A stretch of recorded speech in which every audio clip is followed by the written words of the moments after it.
Hello and good evening everyone, welcome to Future Cool. आप सभी का फ्यूचर कूल कोचिंग के एप्लीकेशन पे बहुत बहुत स्वागत है। कैसे हैं आप सब लोग? फर्स्ट ऑफ ऑल तो आप सभी को हैप्पी न्यू ईयर, इस नव वर्ष की ढेर सारी शुभकामनाएं। और मैं भगवान से प्रार्थना करती हूँ कि आपका ये नया साल जो 2023 का शुरू हो चुका है, कल से, आज 2 तारीख है, कल एक तारीख थी, तो ये पूरा साल आपके लिए बहुत ही अच्छा और कामयाबी भरा हुआ हो। गुड इवनिंग एवरीवन, आ जाइए फटाक से लाइव, फिर हम आज की क्लास स्टार्ट करते हैं। सबको मेरी तरफ से once again happy new year. मैं आप लोगों को बोल ही नहीं पाई ना हैप्पी न्यू ईयर। एक्चुअली मैं खुद 3-4 दिन से आउट ऑफ स्टेशन थी, घर गई हुई थी, इसलिए मैं थोड़ी आप लोगों से किसी भी तरीके से आके नहीं मिल पाई थी कि मैं आपको हैप्पी न्यू ईयर बोलूं, लेकिन कोई बात नहीं, देर आए दुरुस्त आए। चलिए फिर फटाक से आ जाइए लाइव, फिर हम आज की क्लास स्टार्ट करते हैं। 1 से 2 मिनट में बच्चे लाइव आ जाइएगा। और जैसा आपको पता है, एक मैंने स्केलेटल सिस्टम का आपके बैच में वीडियो डलवाया होगा, आपने देखा भी होगा। स्केलेटल सिस्टम का 3 से 3.5 घंटे का वीडियो था, उसमें कंप्लीट आपका स्केलेटल सिस्टम मैंने पढ़ा दिया है। हाँ, मुझे क्या पढ़ाना है मुझे याद दिलाना कि मैं एक क्लास में ना मतलब ज्यादा लंबी क्लास नहीं, 40-45 मिनट की क्लास होगी, जिसमें मैं मसल्स के बारे में पढ़ाऊंगी और कुछ हमारे बॉडी में जॉइंट्स होते हैं, क्योंकि कभी कभार क्या एग्जाम में क्वेश्चन आ जाता है कि ये कौन सा जॉइंट है, ये कौन सा जॉइंट है, ये कौन सा जॉइंट है। तो ये भी मैं आपको एक क्लास एक्स्ट्रा लेके पढ़ाऊंगी, जो स्केलेटल सिस्टम के पार्ट में ही आपको करवा दूंगी।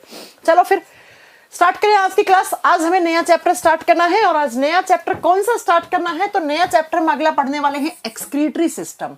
नेक्स्ट जो अपना चैप्टर है ना, वो आप लिखेंगे अपनी नोटबुक में एक्सक्रीटरी सिस्टम। हिंदी मीडियम वाला बच्चा लिखेगा उत्सर्जन तंत्र। एक्सक्रीटरी सिस्टम, उत्सर्जन तंत्र। जब बात करते हैं कि मैम इस चैप्टर के अंदर क्या पढ़ना है, कैसे एग्जाम में क्वेश्चन आते हैं, वो सारी बातें हम करेंगे अभी कि एक्सक्रीटरी सिस्टम का मीनिंग क्या होता है, क्या पढ़ते हैं इस चैप्टर में, हम किसके बारे में पढ़ते हैं, कैसे एग्जाम में क्वेश्चन आते हैं। हाँ भी Sachin ji, good evening. Good evening. Surabhi आ चुकी हैं, happy new year Surabhi. Rahul, Pankaj, Upanksha, Manohar Lal, Ashwini Pandey, उसके बाद है काजल। ओके, काजल नाम की वो लड़की पढ़ती है इस बैच में। सबको हैप्पी न्यू ईयर। जो बार बार हैप्पी न्यू ईयर लिख रहे हैं, सबको हैप्पी न्यू ईयर भाई। बहुत बढ़िया तरीके से अपना न्यू ईयर आप लोगों ने मना लिया है। अब वापस से आ जाइए, वापस से पढ़ने का काम आपका और पढ़ाने का काम हमारा है। बढ़िया तरीके से क्लासेस चल रही हैं आपकी, बहुत अच्छे से। तो एक्सक्रीटरी सिस्टम का मीनिंग क्या है, पहले ये सुनो। मैंने कहा था हमारे बॉडी में बहुत सारे सिस्टम होते हैं, बहुत सारे तंत्र होते हैं। जैसे हम कौन कौन से पढ़ते हैं? नर्वस सिस्टम पढ़ते हैं, डाइजेस्टिव सिस्टम पढ़ते हैं, रेस्पिरेटरी सिस्टम पढ़ते हैं, है ना, एंडोक्राइन सिस्टम पढ़ते हैं। कुछ मैंने पढ़ा दिए हैं, कुछ अभी अपन चल रहे हैं, पढ़ेंगे आगे चल के। तो जब बात करते हैं कि एक्सक्रीटरी सिस्टम का मीनिंग क्या होता है, सिस्टम का मतलब होता है ग्रुप ऑफ ऑर्गन्स। बहुत सारे ऑर्गन्स का ग्रुप है, बहुत सारे अंगों का समूह है। अब ये ऑर्गन्स का ग्रुप क्या करवाता है? एक्सक्रीटरी मतलब क्या करवाएगा? ये एक्सक्रीशन का काम करवाता है। किसका? एक्सक्रीशन का काम करवाता है। अब आप में से कुछ बच्चे बोलेंगे मैम एक्सक्रीशन का मतलब क्या होता है? जो हमारे बॉडी में एक्सक्रीशन का काम करवाता है, ऐसे ऑर्गन्स का ग्रुप एक्सक्रीटरी सिस्टम कहलाता है। क्या समझे? जो हमारे शरीर के अंदर उत्सर्जन की प्रक्रिया में सहायक होते हैं, उन अंगों के समूह को उत्सर्जन तंत्र कहते हैं। मैंने आपको बायोलॉजी के इंट्रोडक्शन में पढ़ाया था कि जितने भी लिविंग्स होते हैं उनके बॉडी में एक प्रोसेस होता है। कौन सा? एक्सक्रीशन का प्रोसेस होता है। एक्सक्रीशन का मतलब क्या होता है? हमारे बॉडी में बहुत सारा वेस्ट बनता है। वेस्ट का मतलब होता है अपशिष्ट पदार्थ। हमारे शरीर के अंदर एक दिन में बहुत सारी केमिकल रिएक्शन होती है। फॉर एग्जाम्पल, बहुत ध्यान से सुनना, 1 मिनट रुकना, चैट दो, चैट नहीं लगी अभी बैच की ना। जैसे एक्सक्रीशन का मीनिंग क्या होता है ये सुनो। हमारे बॉडी में, आप जानते हैं हमारे शरीर में बहुत सारी केमिकल रिएक्शन होती हैं। एक दिन में बहुत सारी केमिकल रिएक्शन होती है। जब कभी भी कोई केमिकल रिएक्शन होती है, फॉर एग्जांपल A+B, ये दो क्या है? ये रिएक्टेंट है, ये अभिकारक है, और इन दोनों ने जुड़ के बनाया C+D, ये प्रोडक्ट्स हैं, उत्पाद बने। इन दोनों के जुड़ने से, A+B के जुड़ने से C+D प्रोडक्ट बने, उत्पाद बने, है ना। अब जब ये C+D बना तो इसके साथ साथ कुछ वेस्ट भी बना हमारे बॉडी में। क्या बना? कुछ वेस्ट भी बना। वेस्ट का मतलब होता है अपशिष्ट पदार्थ, जिसकी हमें रिक्वायरमेंट नहीं है। और अगर ये वेस्ट हमारे बॉडी के अंदर ही रह गया तो ये वेस्ट क्या हो सकता है? हमारे शरीर के लिए हार्मफुल हो सकता है, नुकसानदायक हो सकता है। इसका मतलब मैम, इस वेस्ट को, जो हमारे शरीर को नुकसान पहुंचा सकता है, इस वेस्ट को क्या करवाना होगा? रिमूव करवाना होगा। रिमूव का मतलब है इसे हमारे शरीर से बाहर फेंकना होगा, इसे हमारे बॉडी से आउट करवाना होगा। तो वो केमिकल प्रोसेस, एक्सक्रीशन का मीनिंग क्या होता है वो सुनो बच्चा। एक्सक्रीशन का मतलब होता है ह्यूमन बॉडी से, हम तो हमारा एक्सक्रीटरी सिस्टम पढ़ रहे हैं तो हमें हमसे मतलब है। तो ह्यूमन बॉडी में बहुत सारी केमिकल रिएक्शन होती हैं, एक दिन में बहुत सारी रासायनिक अभिक्रियाएं होती हैं। तो जब ये रासायनिक अभिक्रियाएं होती हैं तो इनके साथ साथ कुछ वेस्ट प्रोडक्ट्स बनते हैं, और वो वेस्ट प्रोडक्ट हमारे शरीर के लिए हार्मफुल होते हैं। वो अपशिष्ट पदार्थ हमारे शरीर को नुकसान पहुंचा सकते हैं, इसलिए इन अपशिष्ट पदार्थों को हम रिमूव कर देते हैं हमारे बॉडी से। और इसी रिमूव करने की प्रोसेस को हम क्या नाम देते हैं? इसको एक्सक्रीशन का नाम देते हैं। तो सबसे पहले लिखो डेफिनेशन, ये तो मैंने एग्जांपल देके बताया आपको। What is excretion? अगर आपसे कोई पूछे कि एक्सक्रीशन होता क्या है तो आप क्या लिखोगे? तो लिखिएगा उत्सर्जन किसको कहते हैं? Removal of waste product from human body. Removal of waste product from human body human body is known as excretion, is known as excretion, is known as excretion, excretion। और ये मत सोचिएगा सिर्फ हम लोग ही एक्सक्रीशन करते हैं, प्लांट्स में भी एक्सक्रीशन होता है, जानवरों में भी होता है, बंदर में भी, बंदर के शरीर में भी होता है, गाय भैंस घोड़ा बकरी, मतलब जितने भी लिविंग्स होते हैं, जितने भी सजीव हैं आपके आसपास, इन सब में एक्सक्रीशन का प्रोसेस होता है। हिंदी मीडियम में लिखो, मनुष्य के शरीर से जितने भी अपशिष्ट पदार्थ हैं, अपशिष्ट पदार्थों को बाहर निकालना, अपशिष्ट पदार्थों को बाहर निकालना उत्सर्जन कहलाता है। बाहर निकालना क्या कहलाता है? उत्सर्जन कहलाता है। लिख लीजिएगा हिंदी मीडियम वाले बच्चा, पूरी लिख लेना। अब आपके दिमाग में क्वेश्चन आ रहा होगा, मैम ये वेस्ट प्रोडक्ट क्या होता है, कहां से बनता है?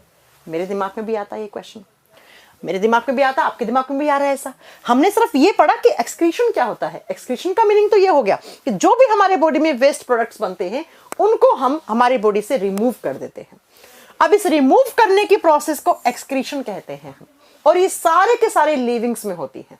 जितने भी सजीव होते हैं, प्लांट्स में भी एक्सक्रीशन होता है, हम लोगों में भी होता है, गाय भैंस घोड़ा बकरी जानवर सब में एक्सक्रीशन होता है। अब पॉइंट ये आता है कि मैम हमारे बॉडी से कितने टाइप का एक्सक्रीशन होता है, मतलब कि हमारे बॉडी से कितने टाइप का वेस्ट प्रोडक्ट निकलते हैं। यहां से एग्जाम में क्वेश्चन बनेगा, मैम किडनी वाला चैप्टर पढ़ा रहे हो? हाँ जी प्रेरणा, किडनी वाला चैप्टर पढ़ा रहे हैं, लेकिन अभी किडनी नहीं आएगा। अभी मैं आपको पूरा आज की क्लास में तो सिर्फ मैं ये पढ़ाऊंगी कितने टाइप का वेस्ट होता है, हमारे बॉडी से कौन कौन सा निकलता है और कैसे क्वेश्चन एग्जाम में आते हैं। तो जरा लिखिए, ह्यूमन बॉडी से वेस्ट प्रोडक्ट कौन कौन से निकलते हैं, कौन कौन से वेस्ट प्रोडक्ट्स हैं। बच्चा वेस्ट प्रोडक्ट्स क्या होगा? ऐसी कोई चीज जो हमारे शरीर के अंदर है जो हमें नुकसान पहुंचा सकती है, वो वेस्ट है।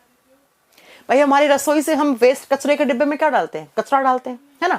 और वो कचरा बाद में क्या करते हैं? फेंक आते हैं। क्यों फेंक क्या जाते हैं? अगर वो कचरा वहीं पड़ा रह गया, सड़ जाएगा, उसमें बैक्टीरिया पनप जाएंगे, है ना, वो बैक्टीरिया हमें नुकसान पहुंचा सकते हैं। ठीक है, ऐसे ही हमारे बॉडी में वेस्ट बन रहा है, अगर वो वेस्ट बाहर नहीं निकालोगे तो धीरे धीरे वो वेस्ट हमारे शरीर को क्या कर देगा? खराब कर देगा। तो जिस प्रोसेस के थ्रू निकालते हो उसको आप एक्सक्रीशन कहते हो। हम देखो जरा, वेस्ट प्रोडक्ट्स हैं कौन कौन से हमारे बॉडी में, ये अपशिष्ट पदार्थ कितने टाइप के होते हैं, कहां से निकलते हैं? क्वेश्चन बनेगा यहां से, हमारे बॉडी से कितने टाइप का वेस्ट निकलता है, कितने टाइप का मेटाबॉलिक वेस्ट निकलता है। अच्छा, एक बच्चा पूछ रहा है मैम मेटाबॉलिक का मतलब क्या होता है? मेटाबॉलिक का मतलब होता है चापचई, मतलब जो भी हमारी बॉडी में मेटाबॉलिक रिएक्शन के थ्रू बना हुआ वेस्ट है उसको मेटाबॉलिक वेस्ट कहा जाता है, उसको मेटाबॉलिक वेस्ट कहा जाता है। ठीक है, अब देखो कौन कौन सा। सबसे पहला जो हमारे बॉडी से मेटाबॉलिक वेस्ट निकलता है वो निकलता है कार्बन डाइऑक्साइड, CO2। अब आप में से कुछ बच्चे कहेंगे मैम कार्बन डाइऑक्साइड क्या मेटाबॉलिक वेस्ट है? क्या ये हमें नुकसान पहुंचा सकता है? मैं कहूंगी बिल्कुल यस। कैसे? कैसे? एनडी के एग्जाम में क्वेश्चन पूछा हुआ है, बहुत सारे बच्चे छोड़ के आ गए इसको। CO2 कहां से वेस्ट है ये बताओ। जब आप सांस छोड़ते हो तो उसमें सबसे ज्यादा कौन सी गैस रहती है? उसमें सबसे ज्यादा गैस रहती है कार्बन डाइऑक्साइड। आपके दिमाग में क्वेश्चन आ रहा है मैम कार्बन डाइऑक्साइड कैसे बनता है? तो हमारे शरीर के अंदर होता है ग्लूकोज, और ग्लूकोज को ऑक्सीजन तोड़ता है तो क्या क्या बनता है? CO2 बनता है, पानी बनता है, और साथ में कुछ एनर्जी रिलीज होती है यहां पर। और ये कार्बन डाइऑक्साइड जो होता है ना, ये हमारे शरीर में किसी भी काम का नहीं है, किसी भी काम का नहीं। मैम काम का नहीं है मैंने मान लिया, लेकिन ये नुकसान कैसे पहुंचाता है? चलो अगली केमिकल रिएक्शन बताऊंगी, तुरंत समझ जाओगे। हमारे शरीर में 68 से लेकर 70% तक पानी पानी है ना? मानते हो ये बात? ये CO2 अगर पानी के साथ जुड़ गया H2O, तो यहां से एक एसिड बनने लग जाता है, और जिस एसिड का नाम है कार्बोनिक एसिड, इसका नाम है कार्बनिक अम्ल। कार्बनिक अम्ल। तो बताओ ये CO2 हमारे बॉडी में एसिड अम्ल बनाने का काम कर रहा है, तो ये नुकसानदायक हो सकता है या नहीं हो सकता? मैम बिल्कुल हो सकता है। तो इस CO2 को क्या करना होगा? आउट करना होगा। इसका मतलब हमारे शरीर से जो पहला मेटाबॉलिक वेस्ट है उसका नाम क्या है? उसका नाम कार्बन डाइऑक्साइड है। इसको 1 नंबर दे दो। तो अगर एग्जाम में क्वेश्चन आ गया कि क्या ह्यूमन बॉडी में जो CO2 रिलीज होता है वो मेटाबॉलिक वेस्ट हो सकता है, आप कहोगे बिल्कुल हो सकता है। इसलिए जब हम सांस छोड़ते हैं, मैंने सांस छोड़ी, तो इसमें सबसे ज्यादा कंसंट्रेशन किस गैस का है? कार्बन डाइऑक्साइड का है। और अगर ये कार्बन डाइऑक्साइड में नहीं रिलीज करूंगी तो ये हमारे बॉडी में जो 68 से 70% पानी है उसके साथ रिएक्ट करके कार्बोनिक अम्ल बना देगा। ये H2CO3 कार्बोनिक अम्ल होता है, कार्बोनिक एसिड होता है। तो पहला मेटाबॉलिक वेस्ट क्या हो गया? कार्बन डाइऑक्साइड हो गया। दूसरा मेटाबॉलिक वेस्ट होता है बच्चा आपके शरीर से, आपकी त्वचा से निकलने वाला स्वेट। स्वेट का मतलब होता है पसीना। आप जानते हैं हमारी हथेली में, हमारे माथे में बहुत सारा पसीना आता है, बहुत सारा पसीना आता है। एक बार एग्जाम में क्वेश्चन आया था कि सबसे ज्यादा पसीना कहां आता है? याद रखेगा हमारी हथेलियों में पसीना बनाने वाली ग्रंथियां बहुत ज्यादा होती हैं। स्वेटिंग ग्लैंड सबसे ज्यादा हमारी हथेलियों में होती हैं, इसलिए हथेलियों में बहुत जल्दी पसीना आता है। ठीक है, तो स्वेट पसीना निकलता है। अब आप कहोगे मैम पसीने में क्या खराब होता है ना? आपको ऐसा लग रहा होगा पसीना खराब थोड़ी होता है मैम, अगर पसीना अंदर रह गया तो क्या हो गया? पसीना जब बाहर निकलता है तो ज्यादा मात्रा का जो सॉल्ट होता है, सॉल्ट का मतलब होता है नमक, और जो एक्सेस अमाउंट के आयंस होते हैं, एक्सेस आयंस का मतलब होता है ज्यादा मात्रा के आयंस, उनको बाहर निकाल देता है पसीना। Excess water plus excess water लिख लो, ज्यादा मात्रा का पानी, ज्यादा मात्रा के आयंस, ज्यादा मात्रा का नमक, ये सब बाहर निकल जाता है पसीने की फॉर्म में। समझ गए मेरी बात? तो आप बोलोगे मैम पसीना अगर हमारे शरीर के बाहर नहीं गया तो क्या हो जाएगा? हमारे बॉडी में आयन इम्बैलेंस हो जाएंगे, सॉल्ट इम्बैलेंस हो जाएगा, हमारे बॉडी में पानी की मात्रा ज्यादा हो जाएगी, खून का पानी बनना शुरू हो जाएगा। कभी सुना होगा फलाना इंसान का खून खराब हो गया, उसके खून में पानी की मात्रा ज्यादा हो गई, डॉक्टर कह रहा है उसके शरीर में खून की कमी हो गई, उसे खून की 2 बोतल चढ़ेंगी। कभी सुना होगा आपने? या बच्चा अगर आयंस ज्यादा रह गया ना, हमारे बॉडी का ऑस्मो रेगुलेशन बिगड़ जाएगा, आपकी किडनियां खराब हो जाएंगी। तो मैम पसीना आना अच्छी बात है, बिल्कुल अच्छी बात है, पसीना आना चाहिए। इसलिए तो डॉक्टर कहता है रनिंग करो, भागो भागो, दौड़ लगाओ। जब आप भागोगे दौड़ लगाओगे तो आपके बॉडी में क्या होगी? वार्म होगी, गर्म होगी आपकी बॉडी, और आपकी स्वेटिंग ग्लैंड्स एक्टिव होंगी, आपका पसीना बाहर निकलेगा। और जब पसीना बाहर निकलेगा तो नमक ज्यादा मात्रा का, ज्यादा मात्रा के आयंस, ज्यादा मात्रा का पानी, ये सब बाहर निकल जाएगा आपके बॉडी से, और आप हेल्दी रहोगे। इसलिए डॉक्टर कहते हैं योगा करो, जिम करो। क्यों कहता है? ताकि आपके बॉडी से ये ज्यादा मात्रा का पसीना बाहर निकल जाए। तो मैंने कहा एक्सक्रीशन का मतलब होता है जितने भी हमारे बॉडी में वेस्ट प्रोडक्ट बनते हैं, जितने भी हमारे शरीर में अपशिष्ट पदार्थ बनते हैं, उनको हमें बाहर निकालना एक्सक्रीशन कहलाता है। क्योंकि ये वेस्ट प्रोडक्ट अगर हमारे शरीर में रहे तो हमारे शरीर को नुकसान पहुंचाएंगे। अब ये वेस्ट कौन कौन सा है? Number 1 is carbon dioxide, number 2 is sweat, पसीना। तीसरा जो मैं बताऊंगी वो आजकल बहुत सारे लोगों की प्रॉब्लम है, 3 नंबर पे जो है वो है क्रिएटिनाइन। आपने सुना होगा कि फलाना इंसान का क्रिएटिनाइन बढ़ा हुआ है, कभी सुना है आपने? क्रिएटिनाइन, स्पेलिंग गलत हो गया है, वापस लिखिए इसे, क्रिएटिनाइन, क्रिएटिनाइन। कितने बच्चों ने सुन रखा है ये नाम? अगर किसी की किडनी विडनी खराब हुई है, उस इंसान की रिपोर्ट्स चेक करोगे तो उसका 110% क्रिएटिनाइन बढ़ा हुआ मिलेगा आपको। क्रिएटिनाइन क्या होता है? बहुत ध्यान से सुनना। हमारी जो हड्डियां होती हैं ना, हड्डियां, बोन्स जिनको इंग्लिश में कहते हैं, और साथ में मसल्स जिनको हम मांसपेशियां बोलते हैं। हड्डियां और मांसपेशियां, बोन्स का मतलब होता है हड्डियां, ठीक है, मसल्स का मतलब होता है मांसपेशियां या पेशियां। इन मांसपेशियों और हड्डियों में एक पिगमेंट होता है। कौन सा पिगमेंट? जिस पिगमेंट का नाम होता है creatinine phosphate, creatinine phosphate, creatinine phosphate. और जब ये क्रिएटिनाइन फॉस्फेट टूटता है तो यहां से क्रिएटिनाइन बनता है। ये क्या हो गया? इसका ब्रेकडाउन हो गया, ये टूट गया, और इसके टूटने से क्या बनता है? इसके टूटने से अकेला क्रिएटिनाइन बनता है। और अगर ये क्रिएटिनाइन हमारे शरीर में ज्यादा हो गया तो भैया मैं आपको बता दूं, डायरेक्ट आपकी किडनी डैमेज करेगा। जो गुर्दे हैं ना आपके, उन गुर्दों को डैमेज करेगा। ये सबसे पहले गुर्दों को, घुटनों को खराब कर देगा, घुटने खराब करेगा और आपके गुर्दे खराब करेगा। तो मैम इसका मतलब इस क्रिएटिनाइन को तो बाहर निकालना है। हाँ भाई, यही तो मैं कह रही हूं।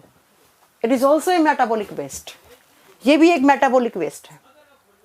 सुना होगा आपने किसी की रिपोर्ट में कि इसका क्रिएटिनाइन बढ़ा हुआ है, इसके घुटनों में दर्द हो रहा है, उठने बैठने में दिक्कत हो रही है, इसको, इसकी किडनी खराब हो गई है, इसमें क्रिएटिनाइन का अमाउंट बढ़ा हुआ है। कभी सुनोगे, भगवान ना करे कभी सुनने का मौका आए, लेकिन ये भी बीमारी आजकल बहुत देखने को मिल रही है। इसका मतलब मैम, स्वेट, पसीना जब निकला तो ये भी हार्मफुल है अगर बॉडी के अंदर रह गया तो। कार्बन डाइऑक्साइड, क्रिएटिनाइन, एग्जाम में पूछ लेगा क्रिएटिनाइन क्या एक मेटाबॉलिक वेस्ट है, एक अपशिष्ट पदार्थ है? आप कहोगे बिल्कुल है। कहां से बना? हमारी हड्डियों और मांसपेशियों में क्रिएटिनाइन फॉस्फेट नाम का एक पिगमेंट होता है, और जैसे ही वो टूटता है तो उसके टूटने से क्या बनता है? क्रिएटिनाइन बनता है। और ये क्रिएटिनाइन हमारे शरीर से रिमूव होना चाहिए। अगर ये नहीं हुआ तो आपको प्रॉब्लम हो जाएगी, ठीक है। 4th नंबर पे क्या आता है? Most most most important, 4 number पे नंबरिंग करते जाना, ठीक है। ये कैसे निकलेगा सब पढ़ाएंगे आपको, बस पेशेंस रखो, सारा बताएंगे, ठीक है। 4 नंबर पे जो आता है उसको स्टार करो। 4 नंबर पे हमारे बॉडी में जो वेस्ट निकलता है उस वेस्ट को बोलते हैं नाइट्रोजीनियस वेस्ट। कौन सा वेस्ट बच्चा? नाइट्रोजीनियस वेस्ट, हिंदी में बोलते हैं नाइट्रोजन युक्त अपशिष्ट पदार्थ। मैंने एन लिखा, एन सिंबल है नाइट्रोजन का। नाइट्रोजन युक्त अपशिष्ट पदार्थ, नाम से क्लियर है, वो अपशिष्ट पदार्थ जिसमें नाइट्रोजन की मात्रा ज्यादा है। हाँ जी मैम, बिल्कुल। मैं एक फॉर्मूला लिख रही हूं, बताना ये फॉर्मूला किसका है? ये फॉर्मूला किसका है? फटाक से आंसर करो, प्लीज आंसर कीजिए। क्रिएटिनाइन की हिंदी क्रिएटिनाइन होती है, ये यूरिया का फॉर्मूला है। क्या इसमें एन है, नाइट्रोजन है? बिल्कुल है।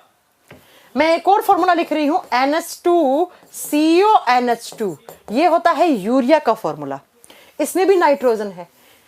बच्चों मैं आपको एक बात बता दूं, ऐसा वेस्ट जिसमें नाइट्रोजन ज्यादा है उसको नाइट्रोजीनियस वेस्ट कहते हैं।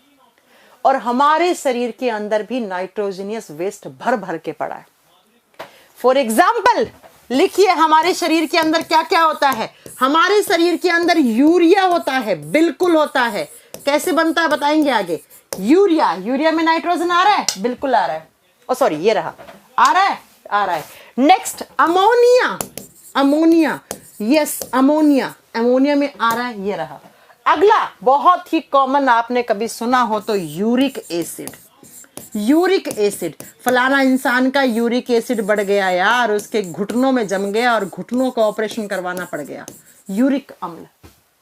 ये तीनों हमारे शरीर में बनते हैं और इन तीनों में नाइट्रोजन की मात्रा ज्यादा होती है और ये तीनों हमारे शरीर को नुकसान पहुंचाते हैं। ये अगर ज्यादा हो गया आपका लीवर खराब कर देगा, ये ज्यादा हो गया किडनी खराब कर देगा, ये आपके घुटनों में जाके जम जाएगा, घुटनों की मेम्ब्रेन घिस जाएगी, घुटनों का ऑपरेशन करवाना पड़ जाएगा। इसका मतलब मैम इन तीनों को बाहर निकालो। और ये तीनों किसकी फॉर्म में निकलते हैं? पेशाब की फॉर्म में, यूरिन की फॉर्म में, जिसको आप मूत्र या पेशाब लिखते हो। अब आप, ऐसा तो कोई इंसान है नहीं जिसको यूरिन नहीं आता हो, जिसको पेशाब नहीं आता हो।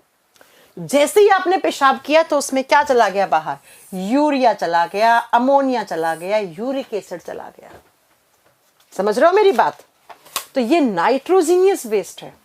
ये सबसे ज्यादा नुकसान पहुंचाते हैं, ये तो बहुत कम नुकसान पहुंचाते हैं, ये सबसे ज्यादा। तो अगर मैं आपसे एक क्वेश्चन पूछ लूं प्यारे बच्चों, मैं कह दूं ह्यूमन बॉडी से निकलने वाला सबसे ज्यादा जो वेस्ट है वो कौन सा है?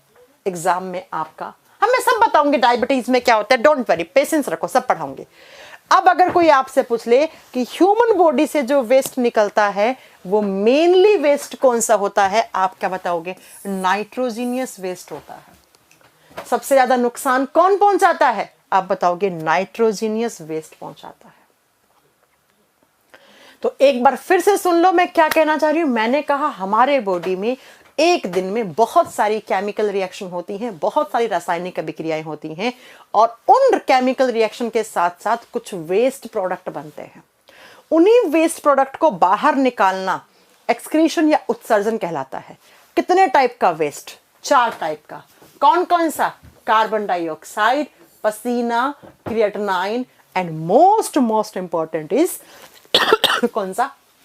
Nitrogenous waste. समझ में आ गई मेरी बात? ओके मैम, हमें यह समझ में आ गया कि 4 टाइप का वेस्ट और सबसे खतरनाक ये वेस्ट है।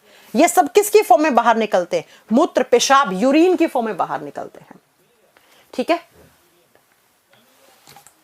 इसीलिए जब आपके बॉडी में, आपके शरीर के अंदर कुछ गड़बड़ हुई, कुछ बीमारी हुई, तो डॉक्टर क्या लेता है? आपका यूरिन का सैंपल लेता है, पेशाब का सैंपल लेता है। पेशाब में बहुत सारी चीजें, उस पेशाब को ले जाता है कहाँ पे? लैब में, और उसके ऊपर जाके एक्सपेरिमेंट करता है, उसके ऊपर जाके चेक करता है उसको कि उसमें क्या क्या चीज बढ़ी हुई है। तो पेशाब से कैसे बीमारी का पता लग जाता है? क्योंकि पेशाब में बहुत सारी चीजें हैं, देखो ना आप। समझ गए मेरी बात? तो अब मेरी बात सुनो, ये तो बात हो गई कि इतने टाइप का नाइट्रोजनस वेस्ट होता है। अब बात आती है मैम, कौन कौन से ऑर्गन्स है, एक्सक्रीटरी ऑर्गन्स, जो इनको रिमूव करते हैं? जैसे पंकज जी क्वेश्चन कर रहे थे, ये एक्सक्रीटरी ऑर्गन्स कौन कौन से हैं हमारी बॉडी के? लिखिए, excretory organs of human body, मनुष्य के शरीर के उत्सर्जी अंग। कौन कौन से ऑर्गन है जो इनको बाहर निकाल के फेंकता है? लिखिए, मनुष्य के शरीर के उत्सर्जी अंग, शरीर के उत्सर्जी अंग। अब वो कौन कौन से ऑर्गन हैं जो इन सबको बाहर निकालते हैं?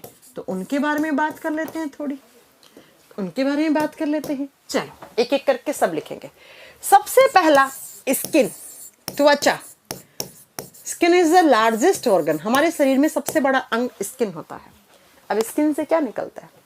स्किन से क्या निकलता है? स्किन में होती है स्वेटिंग ग्लैंड, पसीना बनाने वाली ग्रंथियां। और पसीना बनाने वाली ग्रंथियां मतलब स्किन से क्या निकलेगा? स्वेट निकलेगा, पसीना निकलेगा।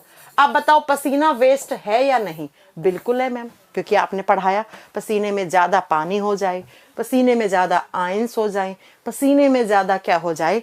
सॉल्ट हो जाए, तो हमारा बीपी वगैरह इर्रेगुलर हो जाता है। ठीक है बच्चा? चलो दूसरा नेक्स्ट लिखेंगे हम। नेक्स्ट लिखेंगे लंग्स, फेफड़ा। लंग्स, अब आप में से बहुत सारे बच्चे बोलेंगे मैम लंग्स तो हम रेस्पिरेटरी सिस्टम का हिस्सा मानते हैं। लंग्स रेस्पिरेटरी सिस्टम और एक्सक्रीटरी सिस्टम दोनों का हिस्सा होता है। कैसे मैम? अरे भाई, जो ये CO2 आप बाहर छोड़ रहे हो ना, सांस में बाहर ले रहे हो, ये CO2 कौन बनाता है? फेफड़ा। लंग से निकलती है कार्बन डाइऑक्साइड आउट होती है। और थोड़ी देर पहले मैंने पढ़ाया कार्बन डाइऑक्साइड मेटाबॉलिक वेस्ट होता है। थोड़ी देर पहले मैंने क्या पढ़ाया कि कार्बन डाइऑक्साइड एक मेटाबॉलिक वेस्ट है, और ये कार्बन डाइऑक्साइड अलग कौन करता है? फेफड़ा करता है, लंग्स करता है। तो अगर आपसे पूछ लेना कि फेफड़े किस सिस्टम का हिस्सा है, तो बताना फेफड़े ना 2 सिस्टम के हिस्से होते हैं, रेस्पिरेटरी और एक्सक्रीटरी। उत्सर्जन तंत्र और श्वसन तंत्र दोनों का हिस्से होते हैं फेफड़े। तो 2 हो गए एक्सक्रीटरी ऑर्गन। तीसरा लिखेंगे लीवर। लीवर जिसे आप प्यार से यकृत या जिगर बोलते हो, यकृत या जिगर बोलते हो। अब मैम लीवर क्या बनाता है? Most important question. लीवर बनाता है यूरिया। अगर एग्जाम में पूछ लेना यूरिया का निर्माण कौन सा अंग करता है, तो बताना यूरिया का निर्माण लीवर करता है। एक यूरिया साइकिल होती है हमारे बॉडी में, आगे पढ़ाऊंगी मैं आपको, और वो साइकिल कौन करता है? लीवर करता है। और फोर्थ पे आते हैं आपके किडनी, गुर्दे, किडनी, किडनीज। किडनी को हिंदी में वृक्क लिखा जाता है बायोलॉजी में, वैसे आप गुर्दे बोलते हो आम भाषा में। और किडनी क्या बनाता है? किडनी बनाता है यूरिन, पेशाब बनाता है बच्चा, पेशाब या मूत्र कौन बनाता है? किडनी बनाता है। कंफ्यूज नहीं होना, एक बार फिर से सुनो, कंफ्यूजन मैं आपका दूर कर दूं। अगर एग्जाम में आए यूरिया का फॉर्मेशन कौन सा अंग करता है? लीवर करता है। अगर आपसे पूछे यूरिन, पेशाब कौन बनाता है? किडनी बनाता है, किडनी बनाता है। तो बताओ जरा कितने एक्सक्रीटरी ऑर्गन हो गए? 4 हो गए। मेरा क्वेश्चन आपसे ये है, मेन एक्सक्रीटरी ऑर्गन कौन है? कौन बताएगा मुझे? फटाक से बताओ। हमारे शरीर का मुख्य उत्सर्जी अंग कौन सा होगा? मुख्य उत्सर्जी अंग कौन सा होगा हमारे शरीर में? किडनी होंगे। क्यों होंगे किडनी? क्योंकि किडनी यूरिन बना रहा है, और यूरिन में तो ही मैम ने पढ़ाया, यूरिन में ही तो यूरिया होता है, यूरिन में ही तो अमोनिया होता है, यूरिन में ही तो यूरिक एसिड होता है, और आपको बता दूं यूरिन में ही क्रिएटिनाइन होता है। और मैम ये सारे के सारे हमारे शरीर को नुकसान पहुंचाते हैं, और ये सारे किसमें होते हैं? यूरिन में, पेशाब में। और पेशाब कौन बनाता है? किडनी। इसलिए हम कहते हैं kidney is the main excretory organ of human body. जो गुर्दे होते हैं वो हमारे शरीर के मुख्य उत्सर्जी अंग होते हैं। अब इसका मतलब ये नहीं है कि ये एक्सक्रीटरी ऑर्गन नहीं है, ये नहीं है, ये नहीं है, ये भी है, लेकिन मेन कौन सा है? मेन ये है किडनी। इसलिए हमें इस चैप्टर में किसके बारे में पढ़ना होता है? किडनी के बारे में पढ़ना होता है। इतना नॉलेज आपको किताब में नहीं लिखा हुआ, किताब में बस सीधा स्टार्ट किया हुआ होगा, किताब में सिर्फ सीधा लिखा हुआ होगा कि आप ऊपर लिखा होगा एक्सक्रीटरी सिस्टम, नीचे किडनी के बारे में पढ़ना शुरू करवा दिया। लेकिन अगर मैं ऐसे पढ़ाती तो क्या आपको समझ में आ जाती ये चीज? नहीं ना। यही बस किताब और एक टीचर के बीच की एक लाइन होती है। ठीक है, समझ में आ गई मेरी बात? हमारे बॉडी में 4 टाइप का एक्सक्रीटरी कंपाउंड्स रिलीज होते हैं, 4 टाइप के ऑर्गन्स होते हैं। पहला मैंने पढ़ा दिया स्किन, जिससे पसीना निकलता है, पसीने में आयंस, पानी, ये सब निकलता है, नमक वगैरह निकलता है। दूसरा लंग्स, जिसको फुफ्फुस या फेफड़ा कहते हैं, वो कार्बन डाइऑक्साइड को रिलीज करता है बाहर। तीसरा लीवर, जो यूरिया को बनाता है। और चौथा किडनी, जो यूरिन बनाता है, पेशाब बनाता है। और यूरिन की फॉर्म में हमारे शरीर से बाहर यूरिया चला गया, अमोनिया चला गया, यूरिक अम्ल चला गया, क्रिएटिनाइन चला गया। अगर आपके शरीर में पेशाब ना बने, अगर आपका किडनी खराब हो जाए, अगर आपके गुर्दे खराब हो जाए, तो आपके शरीर से बाहर ये सब नहीं जाएंगे, और ये सब अंदर ही अंदर आपके शरीर के अंदर नुकसान पहुंचाएंगे। धीरे धीरे ये सारे अंगों को खराब कर चुके होंगे। इसीलिए हम कहते हैं kidney is the main excretory organ. जो गुर्दे होते हैं वो मुख्य उत्सर्जी अंग होते हैं।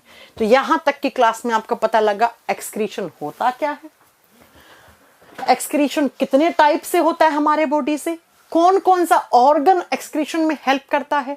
अब नेक्स्ट चलेंगे हम कि जितने भी लिविंग ऑर्गेनिजम्स होते हैं ना इस धरती पर, इस यूनिवर्स में 4 टाइप के लिविंग ऑर्गेनिजम्स होते हैं। कैसे मैम? क्रिएटिनाइन क्या होता है? पवन पढ़ाया ना मैंने, हमारी हड्डियों के अंदर एक कंपाउंड होता है, बचपन से बनता है हमारे शरीर में, क्रिएटिनाइन फॉस्फेट। आप जानते हैं हड्डियों में कैल्शियम कार्बोनेट, कैल्शियम फॉस्फेट की बनी हुई होती है। तो फॉस्फेट की तो जरूरत है, क्रिएटिनाइन की जरूरत नहीं है। तो क्रिएटिनाइन खून के थ्रू जाता है किडनी के पास, किडनी फिल्टर करता है और पेशाब में डाल देता है, पेशाब से क्रिएटिनाइन बाहर निकल जाता है। ठीक है, आप सुनो, जितने भी लिविंग ऑर्गेनिजम्स है ना उनके 4 टाइप के एक्सक्रीटरी कंपाउंड्स होते हैं। लिखिएगा, there are 4 types of living organism. 4 प्रकार के सजीव होते हैं। किसके बेसिस पे? On their excretory compound, on their excretory compound. कहने का मतलब क्या हो गया, कौन सा ऐसा जानवर क्या एक्सक्रीट आउट करता है, क्या वो अपने शरीर से बाहर निकाल के फेंकता है, उसके आधार पर हमने जीवों को कितने भागों में बांट दिया, हमने 4 भागों में बांट दिया, 4 प्रकार में बांट दिया। कैसे? मैंने कहा किसके शरीर से क्या एक्सक्रीटरी कंपाउंड निकलता है, उसके आधार पर जितने भी सारे लिविंग्स है ना, उनको हमने 4 कैटेगरी में डिवाइड कर दिया। यहां से एग्जाम में क्वेश्चन आता है कैसे, चलो समझोगे तो ये चीज समझ में आएगी। पहला अमोनोटैलिक, अमोनोटैलिक ऑर्गेनिजम्स।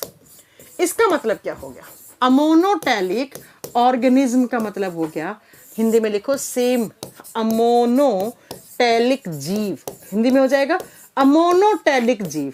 भाई नाम से क्लियर है, ऐसे जीव जंतु जिनका एक्सक्रीटरी कंपाउंड अमोनिया है, जो अपने शरीर से बाहर जितना भी एक्सक्रीट आउट करते हैं चीजों को, उनमें ज्यादा क्या होता है, अमोनिया होता है।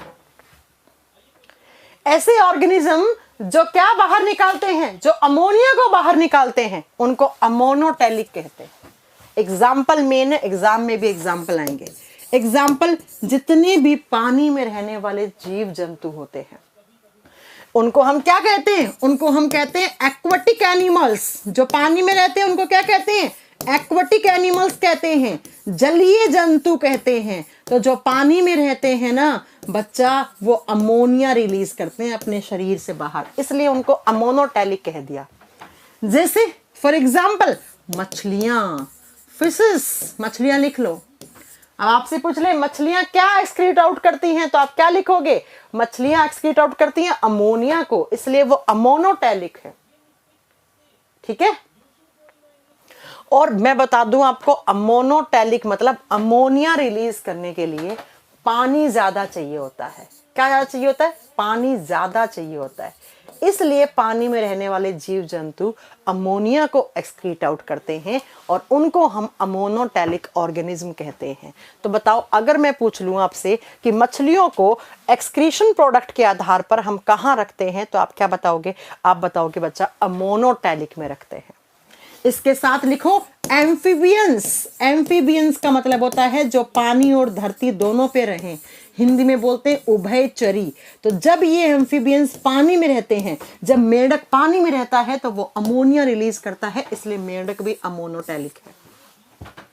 सबको हो गया होगा, क्लियर हो गया होगा। जो ध्यान से पढ़ रहा होगा उसको बहुत अच्छे से समझ में आ रहा होगा। अमोनोटैलिक ऑर्गेनिज्म जो अमोनिया रिलीज करे, भाई एग्जाम्पल मेन है जो एग्जाम में आते हैं। दूसरा आ गया बच्चा यूरियोटैलिक। यूरियोटैलिक नाम से क्लियर है, बताओ क्या रिलीज करें, जो 2 नंबर पे क्या आ गया, यूरियोटैलिक। यूरियोटैलिक नाम से क्लियर है, क्या जो यूरिया रिलीज करें, जिनके एक्सक्रीटरी कंपाउंड में यूरिया ज्यादा हो, जिनका मेन एक्सक्रीटरी कंपाउंड यूरिया हो, उसको यूरियोटैलिक कहते हैं। उसको क्या कहते हैं, यूरियोटैलिक कहते हैं। भाई जिनके एक्सक्रीटरी कंपाउंड में, जिसके अपशिष्ट पदार्थ में यूरिया ज्यादा है, क्या ज्यादा है, यूरिया ज्यादा है, उसको हम क्या बोलेंगे, उसको यूरियोटैलिक बोलेंगे।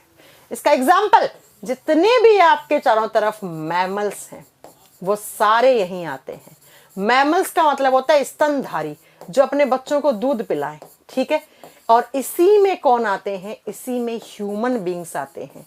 तो अगर आपसे एग्जाम में क्वेश्चन पूछ लिया गया कि मनुष्य को हम लिविंग कौन से एक्सक्रीटरी कंपाउंड के आधार पर हम कहां बांटते हैं, तो कहां रखते हैं, तो आप क्या लिखोगे, कहां रखते हैं, यूरियोटैलिक में रखते हैं। यूरियोटैलिक में रखते हैं। समझ में आ गई मेरी बात।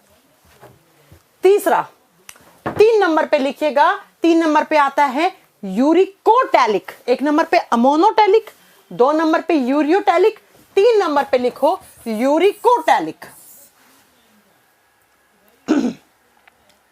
Uricotelic, uricotelic.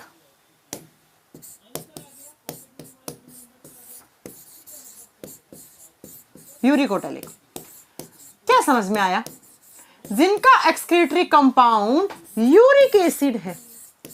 भाई नाम से क्लियर है, यूरिकोटैलिक, यूरिक एसिड।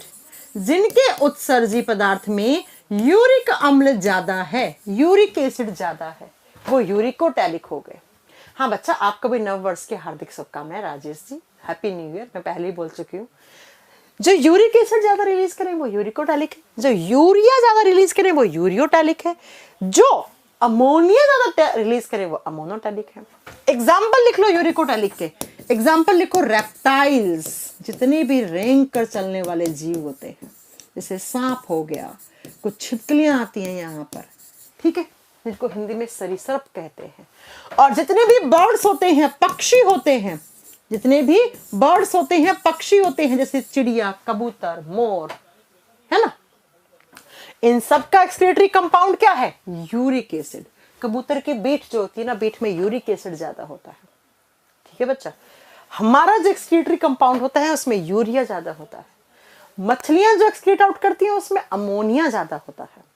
और इन तीनों में सबसे खतरनाक कौन सा था? अमोनोटैलिक। अमोनिया सबसे खतरनाक है।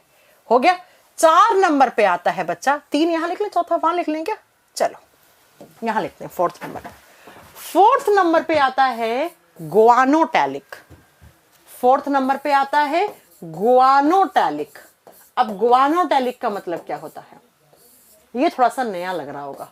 गुआनोटैलिक नाम से तो क्लियर है, जो क्या रिलीज करे? जो गुआनीन ज्यादा रिलीज करे। अभी गुआनीन क्या होता है इसको अभी के लिए छोड़ दो, आगे पढ़ाऊंगी मैं आपको डीएनए की स्ट्रक्चर अगर पढ़ाई होगी तो वहां पढ़ाया होगा ATCG, तो G फॉर गुआनीन था। मैंने वहां पर पढ़ाया भी था कि एक नाइट्रोजीनियस बेस है ये एक नाइट्रोजन युक्त क्षार है ये। तो इसके अंदर भी तो नाइट्रोजन ज्यादा है और नाइट्रोजन हमेशा नुकसान पहुंचाती है।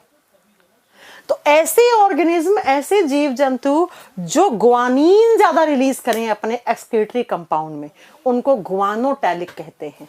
एग्जाम्पल्स आर मेन, बिच्छू। बिच्छू को इंग्लिश में क्या बोलते हैं? स्कॉर्पियन। स्कॉर्पियन, बिच्छू जो होता है ना, वो गुआनोटैलिक होता है। बिच्छू का डंक कितना नुकसानदायक क्यों होता है? इसीलिए। स्पाइडर्स, मकड़ी। मकड़ी लिख लीजिए, स्पाइडर्स जिनको हम कहते हैं मकड़ी हिंदी में, ये गुआनोटैलिक होते हैं। ये क्या होते हैं? गुआनोटैलिक होते हैं। बात समझ में आ गई मेरी? क्या समझ में आई? मैंने कहा जितने भी ऑर्गेनिजम्स होते हैं, सजीव जीव जंतु हैं, वो सब एक्सक्रीशन करते हैं। एक्सक्रीशन का मतलब होता है जितना भी हमारे बॉडी से वेस्ट प्रोडक्ट बने हैं उनको बाहर निकालना, एक्सक्रीशन, उत्सर्जन कहलाता है। हमारी बात करूं तो हमारे बॉडी में 4 टाइप के एक्सक्रीटरी कंपाउंड होते हैं। कार्बन डाइऑक्साइड, स्वेट यानी पसीना, और तीसरा कौन सा था बच्चा आपका? तीसरा हो गया क्रिएटिनाइन, चौथा हो गया आपका नाइट्रोजीनियस वेस्ट, जिसमें नाइट्रोजन ज्यादा होता है। उसके बाद मैंने पढ़ा है हमारे बॉडी में 4 एक्सक्रीटरी ऑर्गन है, लेकिन मेन कौन है? मेन है बच्चा हमारे किडनी। क्यों? क्योंकि वो यूरिन बना रहे हैं, पेशाब, और पेशाब में अमोनिया, यूरिक एसिड, क्रिएटिनाइन सब कुछ होता है। नेक्स्ट, इस यूनिवर्स में, इस संसार में 4 टाइप के जीव जंतु हैं। ऐसे जीव जंतु जिनके उत्सर्जी पदार्थ में अमोनिया ज्यादा है उनको अमोनोटैलिक कहते हैं। एग्जाम्पल मछलियां, एग्जाम्पल मेंढक, टैडपोल, एक्सेट्रा एक्सेट्रा। जो जीव जंतु जल में रहते हैं, जो पानी में रहते हैं, वो अमोनोटैलिक होते हैं। नेक्स्ट आपसे पूछ ले यूरियोटैलिक, जो यूरिया ज्यादा बनाते हैं और बनाकर हमारे शरीर से बाहर निकाले, इसके एग्जाम्पल हम लोग हैं। गाय, भैंस, घोड़ा, बकरी, बंदर, लंगूर, ये सब मैमल्स होते हैं। ये सब मैमल्स हैं, ये सब यहीं पर आएंगे। गाय, भैंस, घोड़ा, बकरी, जानवर, हम लोग सब यहां आएंगे। नेक्स्ट, जो यूरिक एसिड ज्यादा रिलीज करते हैं उनको यूरिकोटैलिक कहते हैं। एग्जाम्पल, रेंग कर चलने वाले जीव, आसमान में उड़ने वाले जीव, यानी कि रेप्टाइल्स और बर्ड्स, यानी कि पक्षी और सरीसृप। 4th, गुआनोटैलिक, जो गुआनीन रिलीज करें। एग्जाम्पल, स्कॉर्पियन, बिच्छू, स्पाइडर, मकड़ी। मकड़ी। तो यहां तक की क्लास में हमें पता लगा एक्सक्रीशन क्या होता है, कितने टाइप से लोग करते हैं। इसका मतलब मैम हमारी बॉडी में जो एक्सक्रीटरी कंपाउंड बनते हैं उनमें क्या ज्यादा होता है? उनमें यूरिया ज्यादा होता है। बिल्कुल होता है। अब हम पढ़ेंगे, मैंने बताया कि हमारे शरीर का मेन एक्सक्रीटरी ऑर्गन कौन है। अब तो बता दो यार, हमारे शरीर का मेन एक्सक्रीटरी ऑर्गन ये है। क्या है ये? क्या है ये गुर्दे हैं आपके, ये किडनी है आपके, और ये रहा आपका एक्सक्रीटरी सिस्टम। ये आपका शरीर है। इस तरीके से यहां आपका एक्सक्रीटरी सिस्टम होता है। ये आपको पढ़ना है पूरा। मेन एक्सक्रीटरी ऑर्गन कौन होता है बताओ? किडनी। इसका मतलब मैम हमें किडनीज के बारे में पढ़ना है। बिल्कुल सही समझे आप।